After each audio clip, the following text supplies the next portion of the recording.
আমার ভোট আমি দিব, যাকে খুশি তাকে দেব। আসসালামু আলাইকুম, সবাই কেমন আছেন? আলহামদুলিল্লাহ, এই তো ভোট দিয়ে আসলাম। আমাদের চাঁদপুর ৩ আসনের ভোট কেন্দ্রে খুবই সুষ্ঠুভাবে সুন্দর পরিবেশে ভোট গ্রহণ হয়েছে। তো আমরা সবাই মিলে ভোট দিতে গিয়েছিলাম। আমিও গিয়েছিলাম। জীবনের এই ১ম আমি ভোট দিয়েছি। আর আঙ্গুলে এরকম প্রতীক দিয়ে একটা কালি দিয়েছে, এটা নাকি উঠবে না। আসলে আমি বাসায় আসার পরে অনেক পানি লাগিয়েছি হাতে, কিন্তু ওঠে নাই।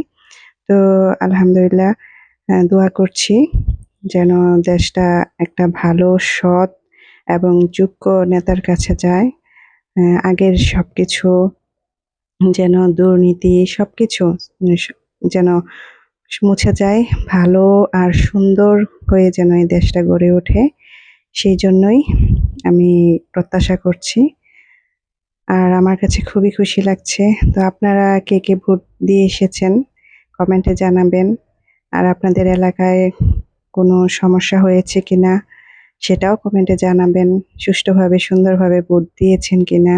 আর এই ১ম বার আমার মতো কে ভোট দিয়েছেন তা কমেন্টে জানাবেন।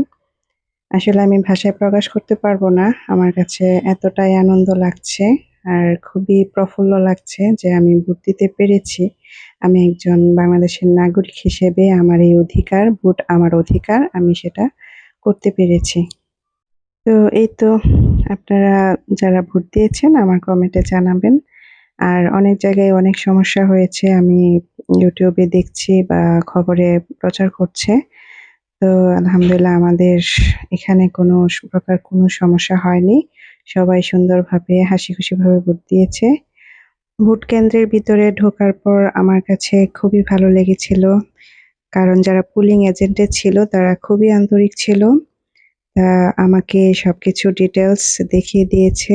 ১ম এ তো আমার আঙ্গুলে একটা তারপর আমাকে ২ টা ব্যালট পেপার দেওয়া হয়েছিল। তো একটা ছিল গোলাপি আর একটা ছিল সাদা। তো একটাতে ছিল দেশটা যেন সংস্কারমুক্ত হয়। জুলাই আন্দোলনের সময় তারা যে প্রতিজ্ঞা করেছিল সেটাতে হ্যাঁ অথবা না, আমি সংস্কার চাই কিনা। আরেকটাতে ছিল প্রতীক।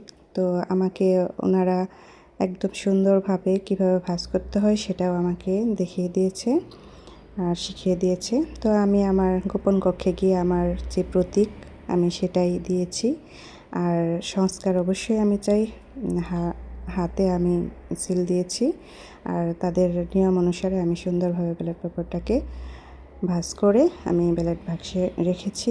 আসলে আমার যে অনুভূতিটা ছিল, আমি চাই যে দেশটা যেন একটা ভালো যোগ্য একজন প্রার্থীর কাছে যায়।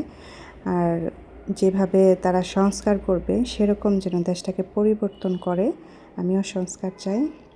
তো আজ এই পর্যন্তই। সবাই ভালো থাকবেন, সুস্থ থাকবেন।